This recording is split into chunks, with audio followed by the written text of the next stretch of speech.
এদেশের ইন্টোরিয়াম, এদেশের হাসিনা ফেস্টিস যখন এদেশে ভারতের দালালি গোলামি করতে করতে যখন এই সুরত দিয়ে যখন আগমন করেছিল, আমাদের আজাদির মধ্যে যখন তারা যখন বন্দিত্বের শিকল পরিধান করিয়েছিল, হক এবং আজাদি, তখন ছাত্র আন্দোলন নামে এসেছিল।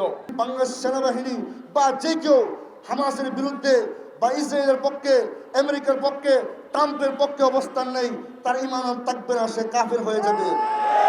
যুদ্ধের সময় সমগ্র বিশ্ব দুইটা কাতারে বিভক্ত হয়ে পড়েছিল। একটা কাতারে ছিল কুফরি শক্তিগুলো। কোনো মুসলিম দেশ প্রকাশ্যে এই যুদ্ধে আমেরিকা বা ইসরায়েলকে সমর্থন এবং সহযোগিতা করার সাহস করে নাই। এখন নতুন ষড়যন্ত্র শুরু হয়েছে। এখন মুসলিম দেশে বসে মুসলিম সেনাবাহিনীকেও এই গাজ্জার মুসলিমদের রক্তে তাদের হাতকে রঞ্জিত করার এই ষড়যন্ত্র নতুন করে শুরু হয়েছে।